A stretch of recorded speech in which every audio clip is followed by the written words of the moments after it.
Okay, hello. So I'm going to talk a bit about IQ testing, some misconceptions and some frequently asked questions such as what's the highest possible IQ, that sort of thing. And I'll also go through some of the problems and dangers with online IQ tests, so stay tuned for that. There is some maths ahead, but I'll try and make it as simple as I can. The script is going to be more in depth, so for the more mathematically inclined you can read along, but don't get too worried about the complicated symbols and things like that. I'll try and go through the bigger picture, and the big picture is the most important thing here. So let's start from the beginning. What is IQ? Now IQ, I've written a definition here, but the most important thing to realise is that IQ is a representation of intelligence. You're distilling down someone's cognitive aptitude into a single number, and of course there are going to be limitations with that. It's useful in some sense because you can do things with numbers that you can't do with a picture of someone's brain or an essay on their abilities. There are some things that you can do with a single number that you can't do with words and pictures. But obviously there are problems with distilling someone's entire cognitive aptitude down into a single number, and I will talk about more the limitations later in the video. But there is some doubtless there is some utility, at least for some individuals, with IQ testing. So before we can get into some of the more interesting results and misconceptions about it, I do need to go through some of the mathematics. What IQ actually is, because IQ is defined mathematically. It's not loosely defined. There is something quite rigorous about it. I'm going to go through that. So this guy here is a bell curve. You might have met him before if you've done any of these online tests or read about IQ tests or whatever.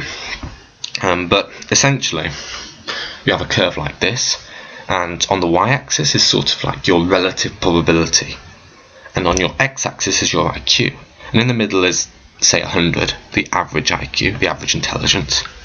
And this is very likely. It's the most possible. It's the most likely. The vast majority of people are average. Most people have close to average intelligence.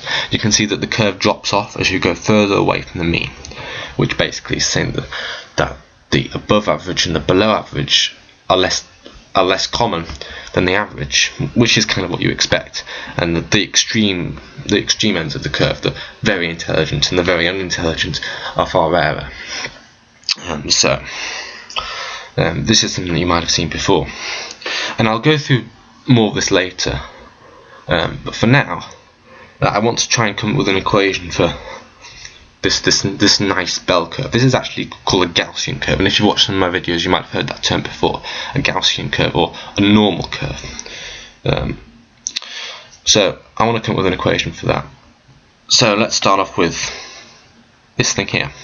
Y is equal to e to the power minus x squared, and that looks like that. And first of all, we can see that the shape is basically bang on, it's symmetrical. I mean, that's essential. We've got to have both sides the same. And this is because in nature things like to distribute themselves in this sort of very symmetrical, normal way, with most things being around the middle. Let's take an example. A manufacturer makes a box of matches, and matches are supposed to be 2 centimeters long. Now, they're not all going to be exactly 2 centimeters long because the machines are going to make errors in the way the matches are cut. But you're far more likely to get a match that's about 2 centimeters than you are to get one that's significantly more or less. So the deviations away from the mean are rarer, but they're also symmetrical, so you would expect the probability of you getting a match that's 2.5 centimeters to be about the same as the probability you get a match that's 1.5 centimeters. Okay. Now there's something else here.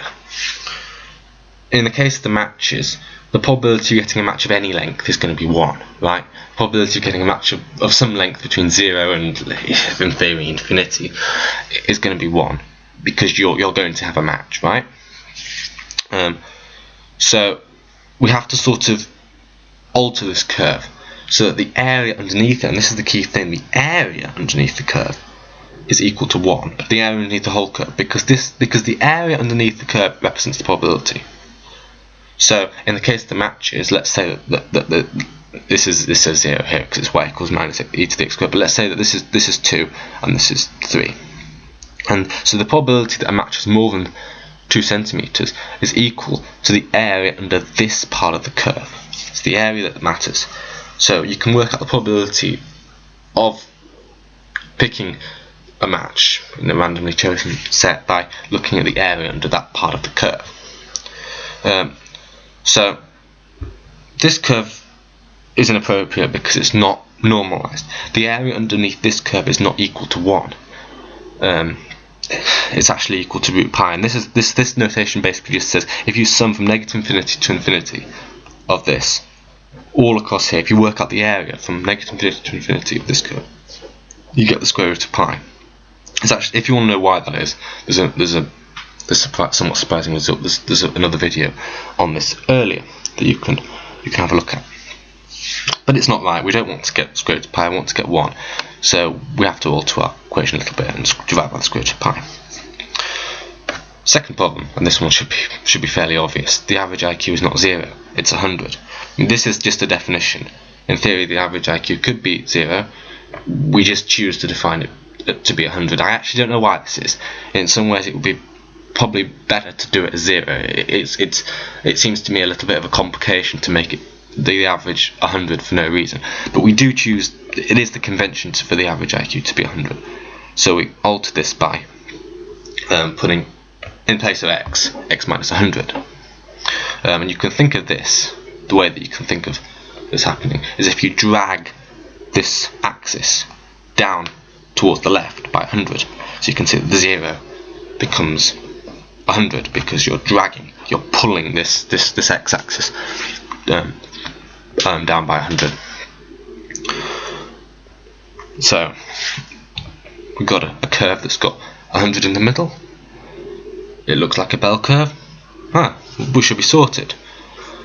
But we have a problem because we can make this curve fatter or thinner.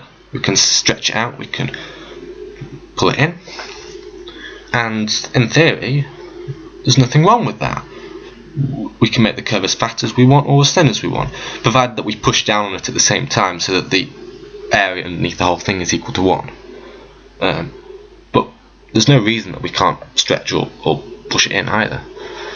So we've got to invent a parameter to deal with this issue. So this parameter sigma is something called the standard deviation, which really defines the width or the spread of the curve, how fat the curve is. And the bigger sigma is the fatter the curve is. And you can see that there's also a sigma on the bottom here, but that's just to make sure that the probability under the whole thing is equal to 1. Don't worry about the root 2. That's just to keep the whole thing consistent, because there are other definitions of this sigma, of this standard deviation term here. There are other definitions of it, so that root 2 is just to keep everything nicely consistent. But don't worry about that. So we have to ask ourselves, if sigma is arbitrary, so the standard deviation is arbitrary, we can define it to be whatever we want. So what's the convention in terms of IQ test, you ask? Well, there isn't one, there's actually 3, which isn't entirely helpful. There's 3 different conventions: 15, 16 or 24. In other words, the curve can be 3 different sort of widths, which means essentially we have 3 different ways of measuring IQ. They're all the same, they're all equally as valid. It's essentially comparing feet to meters or pounds to kilograms. We're using different units of measurement essentially. There's nothing wrong with whichever one you choose to use. They're all equally valid. But the fact that we have 3 conventions make things a little bit more difficult, because it means you have to be a little bit more careful. It means that when you report an IQ score, you also have to report the standard deviation, because if you don't, there's an ambiguity. Are you talking about sigma is equal to 15, sigma is equal to 16, or sigma is equal to 24? The difference is not insignificant, and if you don't report the sigma, then this ambiguity will exist. I mean, the person is probably going to assume that you are talking about one of these 3 cases. Anyway, all I've done here is I've just substituted in the case of sigma is equal to 15, and we have a nice equation for this bell curve, this IQ. So this is the IQ equation in a sense. This is what the equation for this IQ distribution looks like. So what does it look like graphically? Like that. Looks very nice.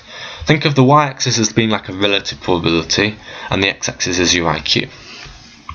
Again, the area is the most important. So what's the probability an individual has an IQ of more than 100? Well, we draw a line up here, we shade in this bit on the right, and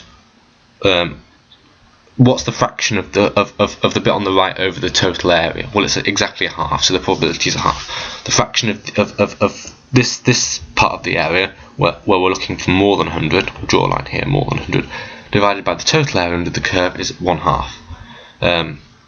So that's essentially how you do it. If you want to find out what the probability in a randomly chosen individual has an IQ between 80 and 120 on this 15-point scale, which is one we're using, shade that in, divide this large amount of area by the whole area, and you get the probability that an individual has an IQ between 80 and 120, which is actually quite large here, because the bits to the left of 80 and the bits to the right of 120 are quite small in comparison.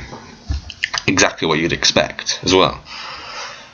Okay, so this is our nice smooth bell curve IQ distribution with a standard deviation of 15 and a mean that's always defined as per the convention to be 100. And I've actually plotted the 3 different standard deviation conventions here, and it should really illustrate how important we know which type of scale we're using. So there's actually names for these different types as well. I'm not going to worry too much about the names. I prefer to just think about this as sigma is equal to 15, sigma is equal to 16, and sigma is equal to 24. The most important thing here is to know that it does matter which one you're using.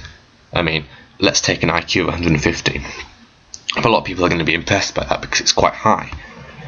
But note that an IQ of 150 on the sigma is equal to 24 scale is far less impressive than the sigma is equal to 15, because you can see that the area for the sigma is equal to 24 is quite big compared to the area sigma is equal to 15, which you can't even see because it's basically hitting the axis. So you can convert, of course, between the sigma is equal to 15 and sigma is equal to 24 tests. You know, there's a conversion factor between them, and actually the conversion factor is the sigma itself. So an IQ of 115 on the sigma is equal to 15 test is equal to an IQ of 124 on the sigma is equal to 24 test. You can see where these sort of ideas come to fruition. So again, a high IQ on the higher sigma scale is less impressive than the same IQ on the lower scale. You have to convert between them. Again, an IQ of 124 on the sigma is equal to 24 scale is equal to an IQ of 115 on the sigma is equal to 15 scale. Okay. So again, all I'm illustrating here, this is a function, a probability function that defines the probability that you pick a randomly chosen individual and they have an IQ that is less than or equal to Z. And the way that you do that is you sum up all the area underneath the curve up until that point. You know, I've got here an example of Z is equal to 100, the simplest case, and we've done this one before. So you sum up all the area up until Z is equal to 100, and this amount of area is equal to the probability that the individual has an IQ of less than or equal to 100, and it's equal to a half. I mean, the entire probability distribution of the whole curve is equal to 1, so the fraction of the area over the whole thing is equal to a half as well. So you can do it for the 120, and you look at the fraction of you look at the amount of area underneath until 120, and it's going to be greater. So the probability an individual has an IQ of 120 or less is going to be greater than the probability of an individual has an IQ of 100 or less. This makes sense. It's intuitively obvious. So the most important factor here is, and this is just a little bit of a garbled way of saying it, but the most important factor here is that it's the area underneath the curve that matters. So you want to know if you pick an individual in a crowd and you ask them what their IQ is, and let's say that they know, what's the probability that that individual has an IQ less than 130, and it's going to be 90 something percent, because it's the area underneath that bell curve, right? Again, we need to know which scale we're using, of course, whether it's the 15, 16 or 24. Okay, so given that we've unpacked the mathematics behind this, that we're using a Gaussian distribution with a mean of 100 and a standard deviation which can either be 15, 16 or 24, we can answer some of these frequently asked questions. Okay, so what is the average IQ? 100, always, no exceptions, 100. So, because we define it to be 100, right? Even if intelligence doesn't distribute itself perfectly around this Gaussian curve, the proxy measurement IQ does. It's sort of artificially imposed, but we are going to define the average IQ to be 100, and this is just a mathematical convention. There's nothing special about the number 100 here, but the average IQ is always 100. Now, the one complicated factor here is you have to define with respect to what population you're considering. So are we talking about the average IQ of the entire Earth's population, or the average IQ of the population of, let's say, college graduates? Because you might intuitively expect the latter to have a somewhat higher IQ than the former. So I think, again, when people talk about IQ rising over the decades, this is something called the Flynn effect. It's genuinely thought that people are becoming gradually more intelligent as we go on.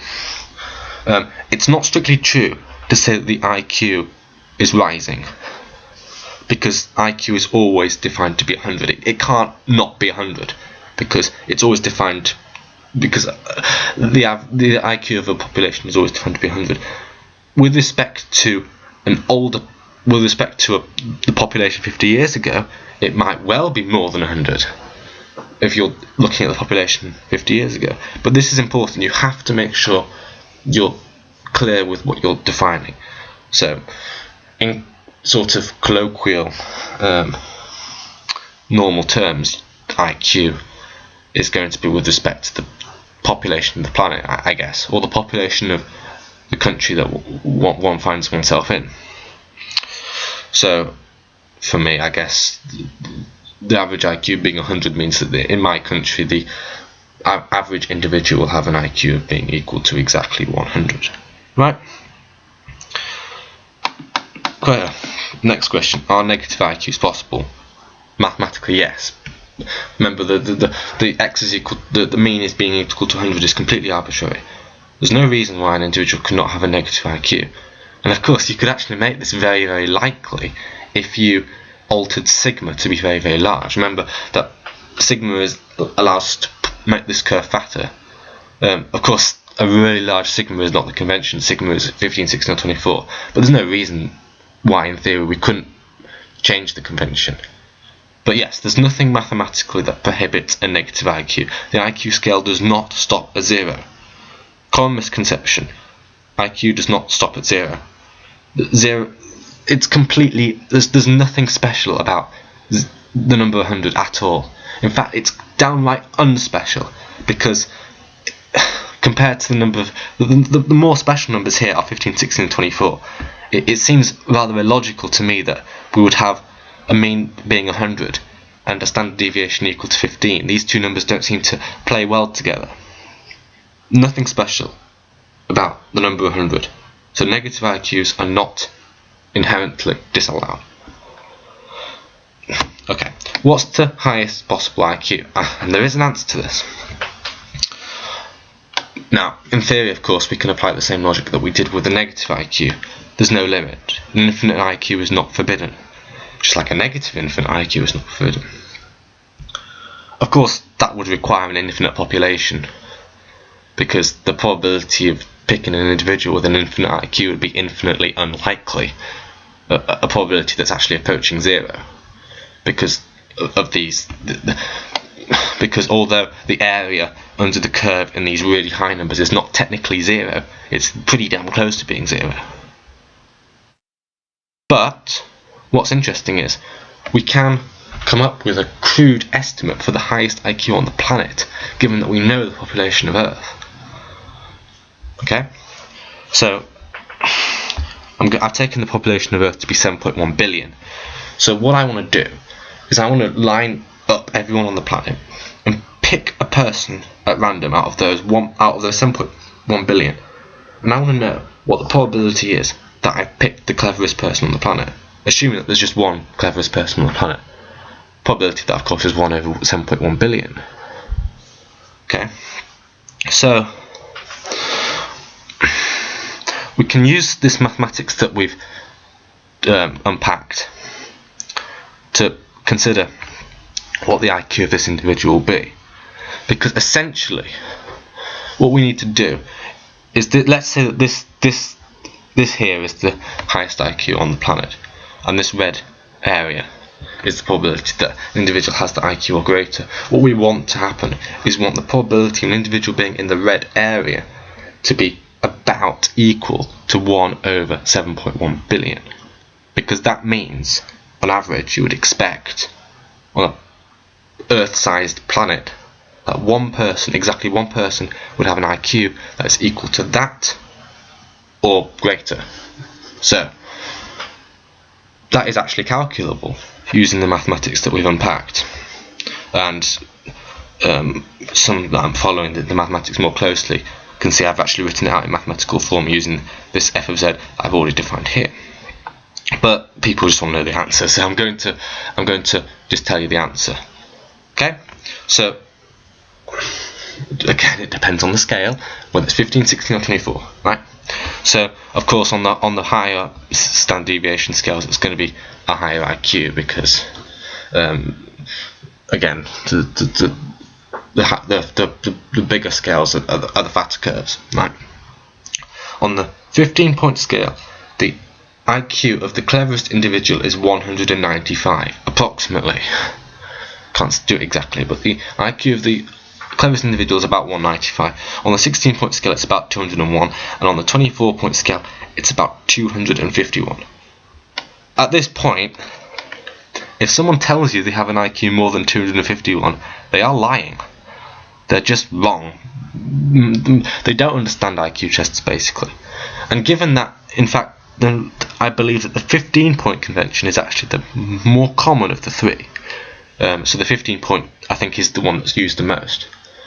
If someone tells you they have an IQ greater than 200, they're probably lying. I mean, they almost certainly, well, they are lying. So, again, this is an interesting point. If it's a 15-point scale, no one has an IQ greater than 195 on the planet, because the mathematics just doesn't allow that to happen. Remember, IQ is an artificially defined concept. It's not someone that's twice as intelligent, whatever that means, as another individual. That doesn't say anything about their IQ, because IQ, again, we're defining this to be this beautiful Gaussian curve. Intelligence might not be a beautiful Gaussian curve. It probably is. It might not be there. So, again, there are some things that you just can't say. An IQ of 200 is not twice as intelligent as an IQ of 100.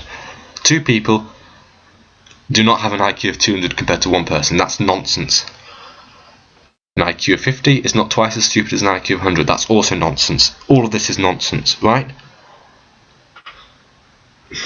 Especially considering that the three different conventions, right?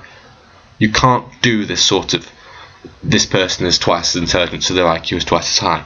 It makes no sense at all. So don't do it. It's nonsense. Okay. So people always seem to ask, I have an IQ of this, is it good? Okay, and we can answer that. Again, by using the area under the curve thing. So we need to know, we can use this function that we defined here. So again, I'm not going to define this as the highest, I'm going to just define this as anything. So the area of the white bit, what is the area of the white bit? And that's the probability that an individual has an IQ of, a randomly chosen individual has an IQ of this or lower, right? So we can work this out. using something called the 68, 95, 99.7 rule, and this is applicable well outside of this field. It's a very useful rule. And it comes back to sigma, because you can change sigma into a percentage, and percentages are far more intuitive, aren't they? So instead of looking at sigmas, we'll look at percentages.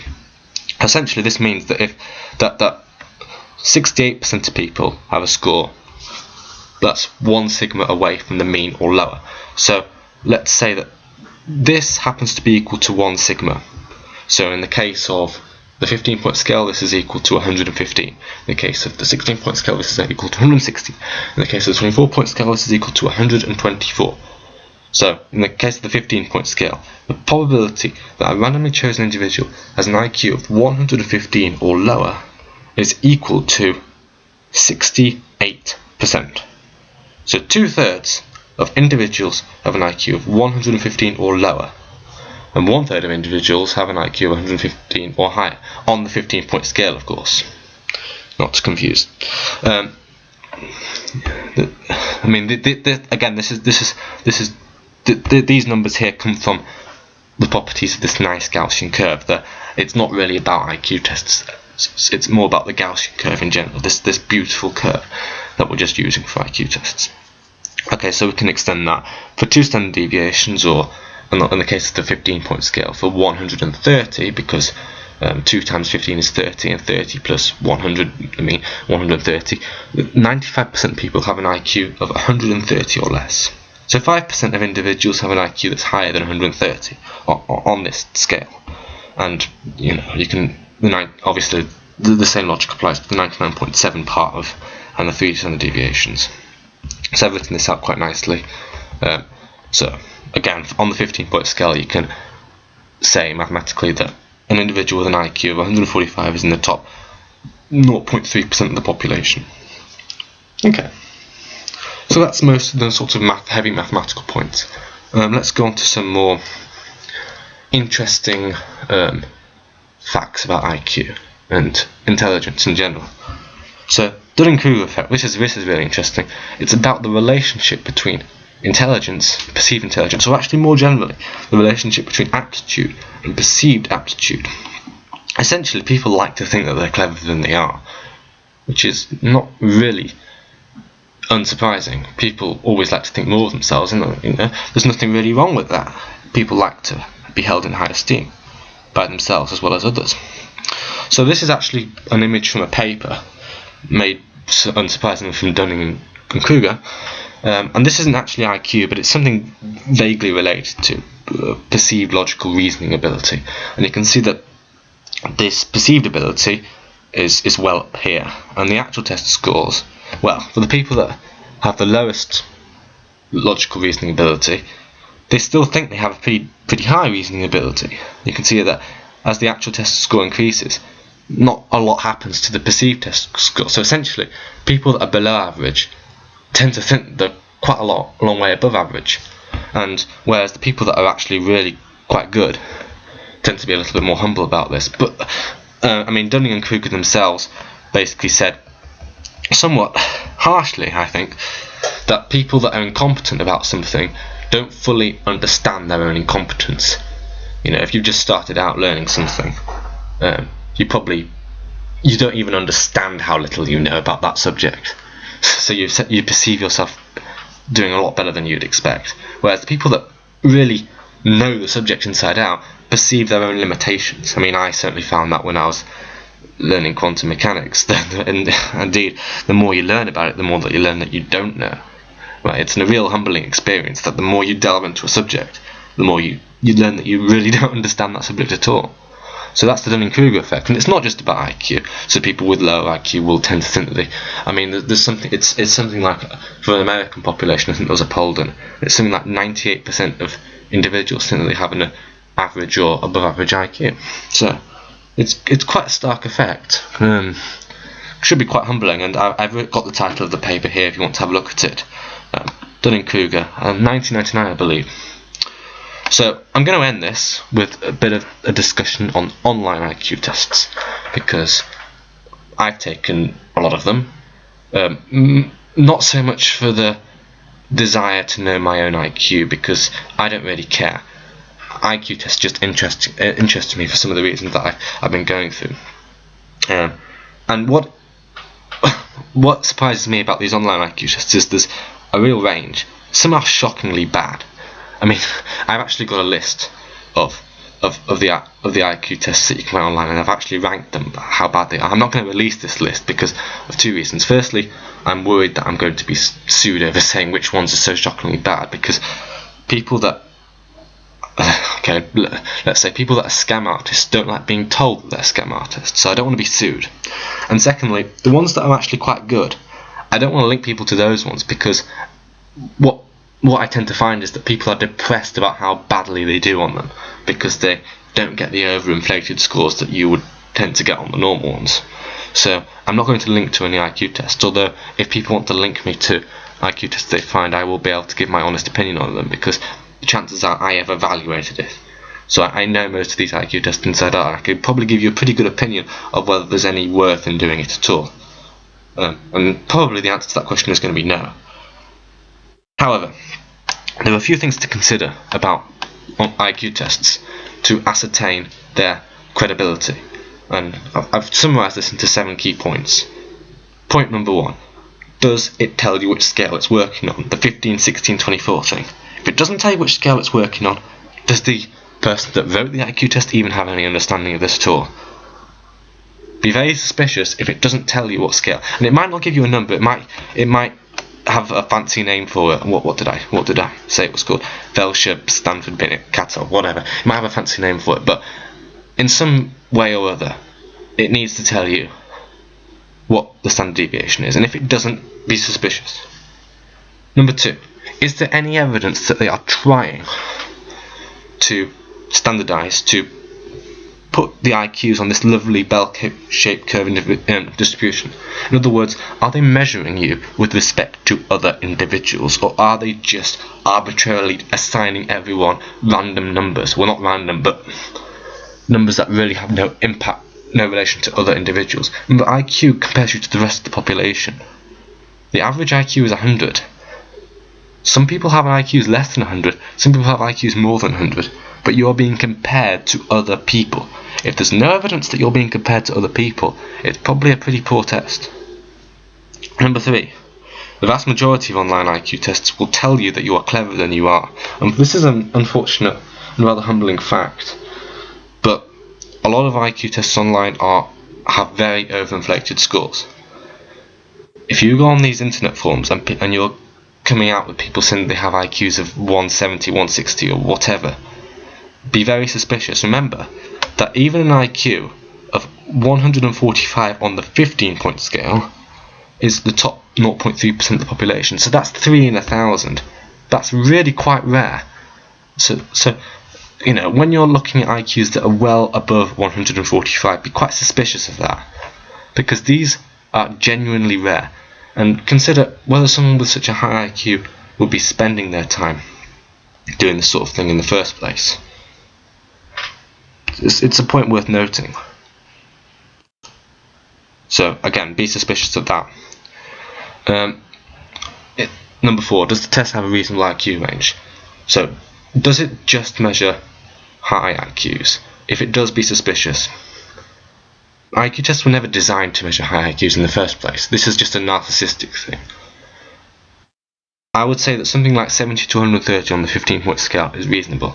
If these are the sorts of points of numbers that are coming out, that's quite good. If the sort of numbers coming out are like 80 to 170, that's suspicious. Very high numbers are not likely to come out on a well-rounded test because they're very difficult to measure. I mean, there are very few people with these extremely high IQs in the first place. There's very little, and there's basically no value in it anyway. So make sure that the range is reasonable. Number 5, is it culture fair? Culture fair means that any different culture around the world, regardless of things like knowledge differences, will be able to answer the test. In reality, this is difficult because an IQ test has to test lots of different aptitudes, so it's not just the numeric reasoning, it's also the logical reasoning and the spatial awareness, that sort of thing. So what I really mean by culture fair is the test a general knowledge test? If the answer to that question is yes, then it's a poor test. IQ does not test general knowledge. It should test some sort of cognitive aptitude, so again, verbal reasoning, mathematical reasoning, spatial reasoning, whatever. It should not test general knowledge.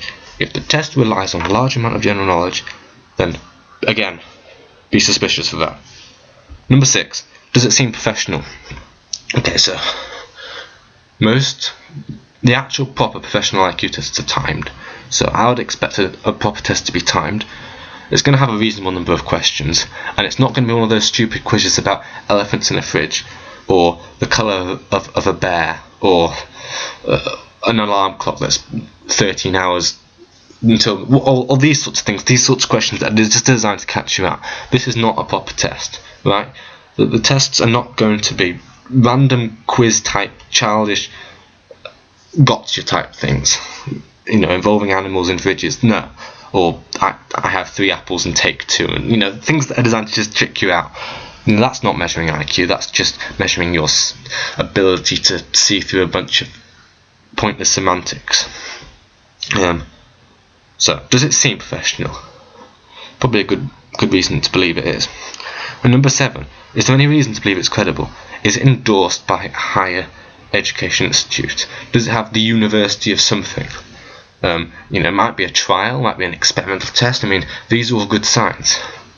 What isn't a good sign is one person with a PhD endorsing a company around the whole thing, because just because someone has a PhD, it could be in a completely unrelated subject. If that's the calling card, if the calling card behind the whole IQ test is a PhD, then I would be a little bit suspicious of that as well. It seems like an appeal to authority to me. Anyway, right, I'm going to conclude with all this. Okay, it should be apparent that IQ tests do interest me. I am quite interested in them. I do think the mathematics behind them is interesting. I do think what people try to do to them with IQ is interesting. But some historical context here. IQ was never designed to measure really, really high IQs. And there seems to be this sort of move, especially with the internet, where people post IQs to sort of have a one-up on each other. My IQ is higher than yours, sort of thing. I don't think anyone actually says that, but that's what everyone's thinking, right? People post it to sort of like not sarcastic, that's the wrong word, but it's a sort of narcissistic exercise. Originally, IQ tests were designed to be a sort of diagnostic tool for mental disabilities, and I think they're not used so much anymore. They've sort of been outdated a little bit, but they are still used to some degree in that. And for things like the military, they are used as well for like career things. Nevertheless, IQ tests are not measuring these really high IQs. There's no reason for it. It's not necessary. It's pointless, really. If you have an IQ that's higher than 120, good for you, but your merit should be measured by the work that you do, not by the number on a piece of paper. And incidentally, people that get into these Guinness Book of World Records, or the newspaper stories about these people having fantastically high IQs, again, be suspicious of that, because first of all, what test can possibly measure a person with an IQ of, let's say, 170? There is no test in existence that can measure that sort of IQ, because there are so few people with that IQ. For a start, the test designer probably wouldn't even be intelligent enough to make the test in the first place. This whole thing is ridiculous. As a matter of clarity and completeness, Einstein never did an IQ test. Stephen Hawking never did an IQ test. So any facts about these people or these scientists are bogus as well, and their merits are on their scientific work, not some number. Now, it might be odd that I'm disparaging these IQ tests results after all this, but I think it's fair that they have, in some sense, been corrupted by a sort of narcissistic feeding frenzy over them, which I don't think is what they're about. So I think it's fitting to end on the Stephen Hawking quote: "People who boast about their IQ are losers." My advice would be, if you need an IQ test for a career or some other valid reason, then get a proper psychological evaluation. They're expensive, so again, it should be worth it. There should be a reason for it, right? Get a proper psychological evaluation if you need it. If you don't need it, then don't bother, because best case scenario, you're above average. You're doing great. Worst case scenario, your IQ is lower than you probably thought it was, because there's an accrual effect, and that's just going to lower everyone's self-esteem. It's not worth it. It really isn't. With regard to the online tests, treat them as a bit of fun if you really want to do them. And like I've said, there are ways that you can increase the chance that the score is going to be some way reliable or whatever. But again, don't take too much stock of these. It's not a narcissistic it's not a contest. And at the end of the day, having a high IQ probably helps. I'm not going to say it doesn't help, but it really isn't the be-all and end-all. And someone with an IQ of 140 compared to with 130 or something really probably makes not that much difference. In fact, I've read studies that suggest that if you have an IQ higher than about 120 on the 15-point scale, it really doesn't make much of a difference beyond that. So the sum of your achievements should be more valuable than a number. Nevertheless, I think they're interesting to understand, and in case I get asked this question, no, I don't know my own IQ. I've done IQ tests on the internet. They're not credible. I'm not going to report any scores on that. The only reason I did these tests was to evaluate the tests themselves. So it was actually me that was measuring the tests, not vice versa. No, I've never got it measured. There's no reason to. It's not necessary. Nevertheless, I hope you've enjoyed this video. Learned some about the misconceptions and some of the more interesting things about them. And thank you very much for watching if you managed to get this far.